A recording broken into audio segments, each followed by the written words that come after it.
Kanina rin, reiterate natin, pinasalamatan natin yung mga field personnel ng komisyon sa harapan ng ating executive director.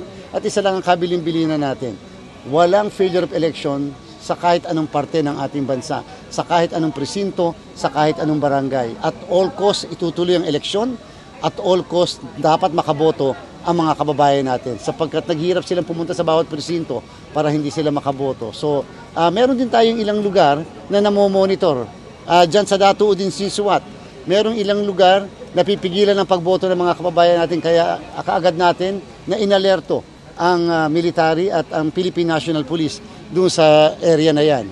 At least, wala naman nagkakaputukan, wala naman na nagkakaroon ng violence talaga. Pero yung pagpigil, more on intimidation. And hindi dapat nagkakaroon ng ganyang klaseng intimidation sa kahit anong parte ng ating bansa. Sa buong bansa, nagsimula na 100% na nagbukas ang lahat ng presinto natin. Kung napansin nyo rin, hindi ko alam dahil baka daan dito lang tayo. Pero kung napansin nyo, walang mga sample ballots eh. Walang mga dinidistribute na sample ballots. At naniniwala ako, nakikinig yung mga at least mga politiko dito na wala nang maaaring sample ballots na didistribute. Makakadumi pa. Magagalit si ma'am, si Deso natin dito kapag nadumihan pa yung kanyang paaralan. Ganito lang ang pagboto. Maaaring pumipila yung mga kababayan natin pero gumawa ng paraan ang ating mga Deso at ang ating mga electoral board members. Meron silang lugar kung saan sila pwede nakaupo. In the meantime, hindi nakatayo habang naghihintay. Ganyan lang naman. We have to organize. Habang dumalaon, nalalaman na natin kung ano yung mga dapat na kailangan ng ating mga kababayan. Kita niyo po yung Voters Assistance Desk. Pagpasok mismo ng mga kababayan natin sa lahat ng pinuntahan natin na paaralan, kitang-kita ka agad, magtatanong ka agad, mag-i-inquire ka agad. Ako po nakaboto ng mabilis kanina sapagkat dala-dala ko yung aking Voters Information Sheet. Ibig sabihin, ginamit kong paraan yon para makopya ko yung aking mga nilagay na boto sa aking Voters Information Sheet. Sana po yung iba pa na boboto hanggang alas 7, na andyan po yung mga VIS nyo, natanggap nyo po. Gamitin po natin. Ang hirap po talagang hanapin kaagad yung gusto mong halimbawa, party list. Ako na lang kanina, party list. Kung boboto ka sa party list at nakalimutan mo yung number ng iyong iboboto, hahanapin mo yon and take note, hindi po siya alphabetically arranged. At dahil hindi alphabetically arranged, napakahirap yung hanapin sa 155 na pangalan, yung mismo hinahanap mong pangalan. And therefore, maaari kang magtagal sa paghahanap po nun. Unless, of course, alam mo yung number, yung numero, madali mong hanapin yung numero mismo ng party list na hinahanap mo. Party list pa lang yon. Paano yung ibang posisyon na involved sa bawat munisipyo, bawat probinsya, bawat syudad ng ating bansa. Kunya-kunyari na ganito, nahaharang yung mga kababayan natin sa pagboto nila. So, isang barangay naman po yung na-monitor natin so far. Merong isa naman, may tinamaan ng ligaw na bala. Hindi malaman hanggang ngayon kung saan ang galing yung ligaw na bala na yan. So, yung mga ganyang insidente ay inaalam na natin sa kasalukuyan. Nagpapasalamat tayo sa Philippine National Police, sa ating mga barangay tanod, sa ating mga barangay officials. Pinapanatili nilang impartiality nila at pinapanatili nilang maayos, malinis, tahimik ang pagboto ng mga kababayan natin. Sir, reacts na lang po sa complaints ng ibang voters na hindi daw po sila pinaboto sa early voting kahit inangkapan nila yung seat. So, maaaring may mga ganyan talagang ilang pangyayari. Pero yung iba naman, lalo na doon sa mga napuntahan natin, nakakaboto po sila. Either bumoboto sila mismo doon sa, may posibilidad po kasi na bumoboto sila sa kanilang mismong sariling presinto. Di po ba? Sa sarili nilang presinto. Ang aming bilin, dapat doon na sila bumoto sa mismong PPP kung saan bumoto yung nakatatanda at may kapansanan para more or less dadali na lang yung balota. Pero ang ginawa nila, iniwan nila yung nakatatanda nila doon sa mismong PPP at tumakbo sila doon sa regular na pagbobotohan po nila. So technically, hindi maaaring tanggihan talaga sila ng ibang guro sapagkat ang alam ng mga guro, ang makakaboto lang ng 5 to 7 sa kanilang presinto ay yung mismong mga nakatatanda o yung mga may kapansanan. So again, napakagandang karanasan muna yung ating pong 5 to 7. Napakagandang karanasan yon. Napakaiksi. Alam po natin, napakaiksi para na makaboto ang 12 milyon na mga kababayan natin. We will come up with the figures later. Kung more or less ilan na nakapag-avail at ilan ang nagpunta ng mga kababayan natin ng mula alas 5 hanggang alas 7. Total naman, kahit napag-abutan na sila ng 7, na andyan pa rin sila, makakaboto rin naman sila. Ang iba kasi mamamalengke pa. kaya maaga daw bumoto, yung iba pupunta nga sa mga bukid, yung iba mga maglalaba, yung iba naman ay papasok sa iba nilang pinagtatrabuhan, ganun kahit na ngayon ay walang pasok. Sir, of the 100% na yun na na-delay? May mga meron po, may mga na-delay po. Hindi kagad nakapagbukas ang mga electoral board members diyan sa bandang area ng Mindanao, hindi dahil sa karahasan. Na-delay sila kasi nga yun yung sinasabi natin, dapat nag-avail sila ng early delivery ng mga balota at election paraphernalia. Wala tayong problema sa election paraphernalia, nasa kanila na yan eh. Yung mga makina nasa kanila yan dahil nandyan yan nung final testing and sealing. Kaya nga doon sa dinat na natin kanina, naandun na yung mga boxes, yung mga balot, yung mga machines, o yung mga ganyan. Kaya lang, yung kasi mga balota, kinukuha pa ng mga guro doon sa opisina ng treasurer. Siyempre, kung madami silang kukuha doon, mahaba-haba po yung pila bago maibigay sa kanila yung mismong balota, ganung available naman na yung ilang election paraphernalia doon mismo sa bawat presinto. So yung pong pagkuha ng balota ang nakapag-delay, kaya naman po hindi sila nakapagbukas kagad ng alas 5 ng umaga. At nagpapasalamat tayo muli sa mga electoral board members natin alas 2 ng madaling araw na andito na sa mga paaralan upang buksan ng eksaktong alas 5 ng umaga yung pagpapaboto sa kanilang bawat presinto. Chairman, yung binabanggit niyo po yung lugar na yun, tsaka ngayong mismong election day? Sa may Davao, isang probinsya sa Davao, hindi siya Davao City pero isang probinsya sa Davao na tinamaan ng ligaw na bala. So ibig sabihin, meron nagpaputok ng baril na kung sino man yung nagpaputok ng baril, of course, yung mismong bala na yan ay bumagsak na lang doon sa bata, kung hindi ako nagkakamali yung na-report, na tinamaan ng ligaw na bala. Ngayong election day po? Yes, ngayong election. Kamusta daw po yung biktima? Ako, buhay po naman yung bata. Nasa ospital? Nasa ospital. So violation ng gun ban din yun? Ay, definitely. At yun na nga, pagkatapos sa papahanap ka agad natin, yung maaaring nag-discharge nung kanyang baril. Alam niyo naman, parang bagong taon din yan. Kahit anong klaseng pagpipigil mo, meron talaga. Hindi natin alam kung bakit kinakailangan magpaputok pa rin ng baril. Kung napansin din nyo, siguro nare-report din naman sa inyo ng mga kanya-kanyang istasyon nyo, wala halos konting-konti nare-report na mayroong vote buying incidents. Siguro nga dahil nga sa pinag-utos natin sa PNP, arestuhin kahit walang warrant of arrest, ang lahat na makikita nilang mamimili ng boto. Ang lahat. At sinabi rin natin, i-report ng mga local COMELEC natin, pati yung main office COMELEC natin, sino ang hindi makikipag-cooperate na mga miyembro ng ating Philippine National Police o law enforcement authorities na i-perform ang trabahong yan, mandatong yan. Yan lang po ang tanging paraan para mapigilan ang pamimili ng boto. Dapat makita nila, hindi nila kaya ang PNP, hindi po nila kaya maging partial sa kanila at dapat mapakita mag-aaresto tayo at magpapakulong.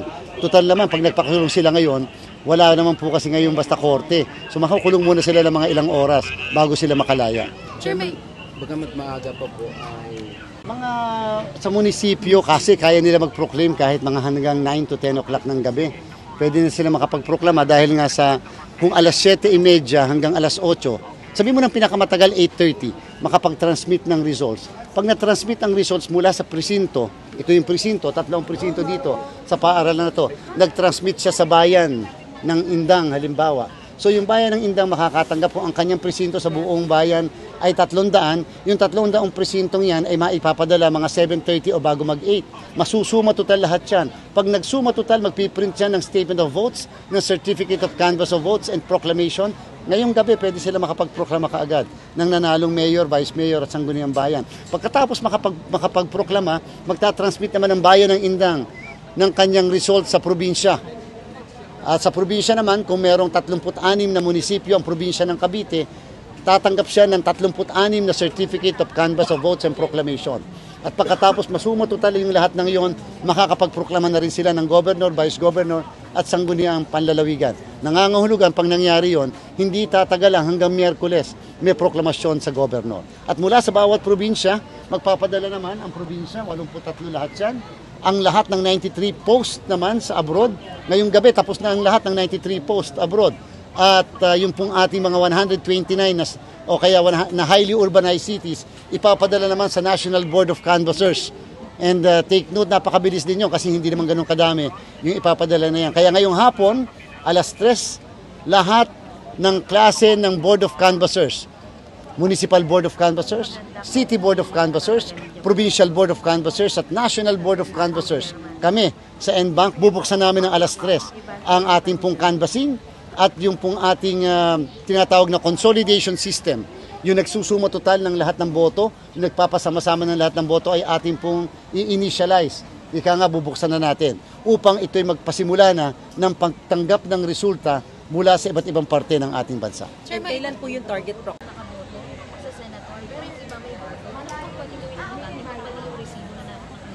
Baka po hindi mali yung resibo, kaya po siya blanco.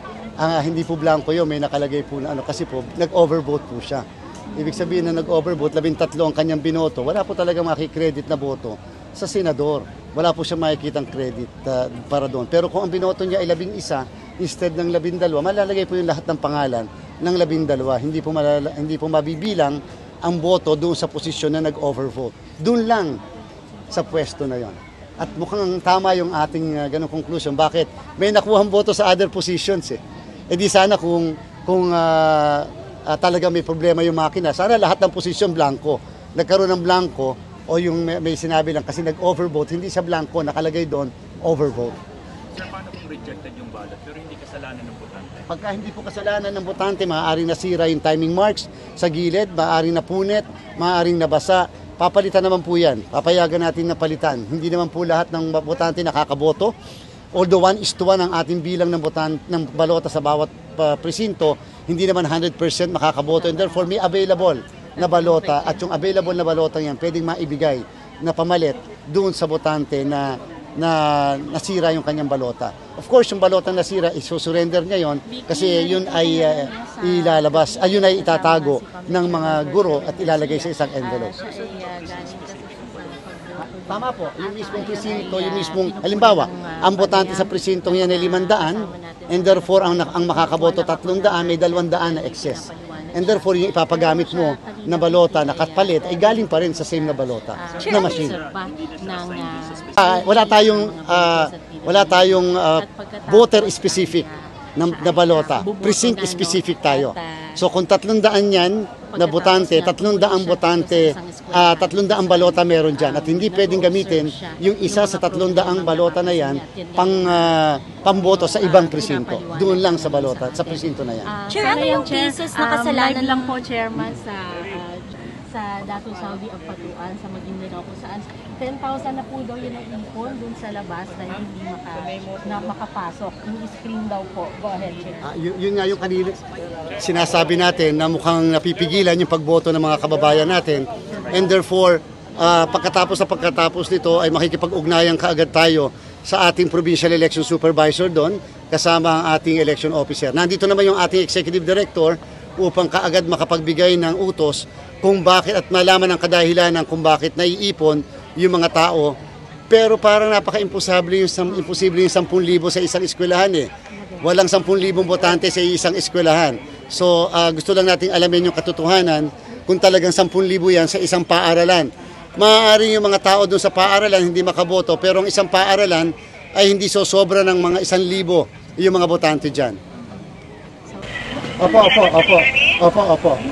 Kasi meron tayong reporter sa Maguindanao ang institusyon doon.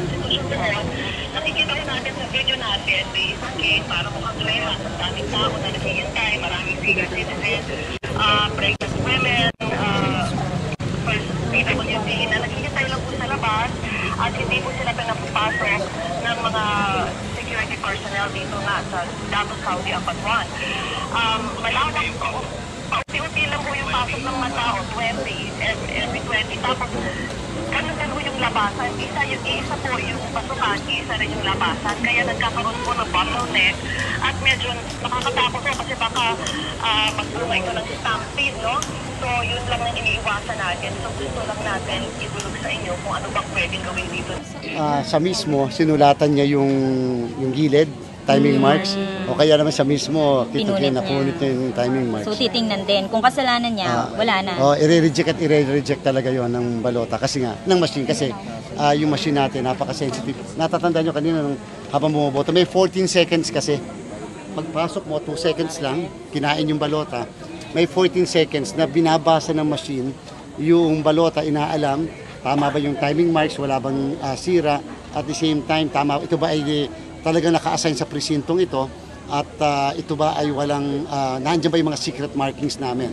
Pag okay yun, 14.5 seconds, makakakita na lang sila sa screen na, na verified na yung balota at pagkatapos automatically kaagad, ang balota ay pinapasok sa loob ng box at lumalabas yung mismong resibo kaagad. 14.5 seconds lang po yun. Kaya sabi kanina nung lolo, sabi niya, kauna-unang pagkakataon, after 77 years, nakaboto siya less than 5 minutes lang. So talaga namang mabilis yung pagboto sa bawat makina natin ngayon. Thank you po. Pag rejected ballots, kapag 4 na beses na tinry o 5 beses tinry, at lalo't determine na kasalanan naman talaga ng botante, hindi na siya bibigyan ng dagdag o kapalit na balota. Pero kung na-determine naman na ito ay maaaring kasalanan at talagang naandyan, pagbigay sa kanya, meron ng punit yung mismong gilid o na-compromise na yung gilid ng balota, then in that case, papalitan yon yung mismong balota na yun. What will happen po dun sa rejected? Ilalagay, meron po isang envelope na nakalagay na for rejected ballots at doon po ilalagay yan. Kailangan po kasi yan para sa pagpoprotesta. At remember, pagka po nagkaganon, maaari kasing questionin akala ng iba, hindi kasi tutugma na number of ballots or number of votes cast, number of voters na nakaboto, at yung number of ballots na natira. Hindi magtutugma yun eh. Kasi meron kang nagamit sa isang botante na 2, samantalang ang pagbilang mo ng boto ng botante bumoto ay base lang doon sa bilang ng botante na nabigyan ng balota. Sir, ano pong gagawin kapag may discrepancy? Pagka-resibo at saka yung binoto, yung resibo at saka election returns, kaya sinabi namin, yung magkukuha ng magka-capture ng imahe ng, ayun, mag-QR code ng resibo, kinakailangan muna bilangin mabuti in the presence of COMELEC official, katulad ng NAMFREL. Yung NAMFREL kasi ang inauthorize namin na i-capture yung QR code. QR code. Sila ang inauthorize. Yung kasing QR code ng resibo, NAMFREL lang, ang QR code ng ER, si PPCRB. So magkaiba yung dalawang yon. May 6 na pong lugar na pinili ang NAMFREL na i-capture nila ang QR code ng resibo. So sabi namin, kinakailangan bago nila i-capture, bilang muna sa harapan ng lahat, ilan talaga yung resibo. Dapat ang resibo ay hindi sobra sa bilang ng botante na nakaboto. Ang nakabotong botante ay 300, dapat 300 ang resibo yan. Kasi kung ay ka-capture ay 299, hindi siya tutugma sa election returns. So dapat siguraduhin muna ang tugma siya sa bilang ng botante na bumoto. Pero sir, sa level po ng botante, kung siya po mismo nakakita ng discrepancy sa kanyang resibo sa kanyang mga binoto, ano po pwede niyang gawin? Katulad din nung nangyayari dati hindi natin nakikita ng mga nakakaraan simula 2010 hanggang 2022, hindi natin nakikita yung mismong ballot image ng balote na hinulog natin. So ang mangyayari doon, i-complain mo lang at pagkatapos ay ilalagay lang sa minutes. So ganito sa atin ngayon, ganun pa rin, pero ang maganda dito, yung mismo kasing resibo niya ay pwede kasing lagyan ng pwede kasing lagyan yon ng comment ng mismong mga guro upang later on kapag nagkaroon ng random manual audit, makita na yun pala ay kinwestiyon, in-object mismo ng mismong botante. Thank you. Makati daw nagsabi na pagboto niya ng party pero lumabas, na-overvote siya, so parang may boto na yung balota niya. Ano pwede gawin pagka? Yun po, kalimitan talaga minsan, ako kanina nakalimutan ko kung napansin nyo, nagbibilang ako kung 12 na yung aking naiboto eh. Minsan kasi minalagay na tayo, pero nakakalimutan natin na talagang nalagyan na natin. Ako kanina, with all honesty, na ako na yung bumoboto, meron akong dalang kodigo, binibilang ko pa. Yung pala, nakakawalo pa lang ako, kulang pa ako ng 4, nakabilang ako na siya, pinagbibilang ko uli kasi hindi mo matandaan. Siyempre, nape-pressure ka dahil nando ka sa loob, gusto mo magmadali sana. Yun lang, yung mga ganong klaseng pagkakataon. So sana, again, sana lang maging accurate lang din yung pag-declare natin. Ang importante, tingnan nyo po, bakit yung bukod tangi na yung posisyon lang na yun ang merong ganon? Bakit yung ibang posisyon wala? Ibig sabihin ba, may shade na yung ibang posisyon sa party list.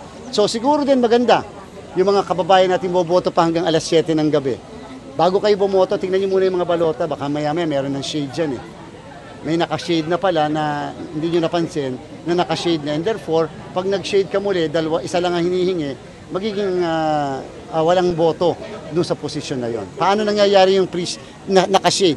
Assure, hindi po yung sa printing. Kaya kinakailangan alamin natin dahil remember yung chain of custody. Kung nagkaroon ng pre-shading, saan mangyayari kung meron man ang pre-shading ng balota sa chain of custody. So, kailangan isumbong niya right away. Kaagad sa minutes sa presinto. Doon tayo sa kabila. Thank you po.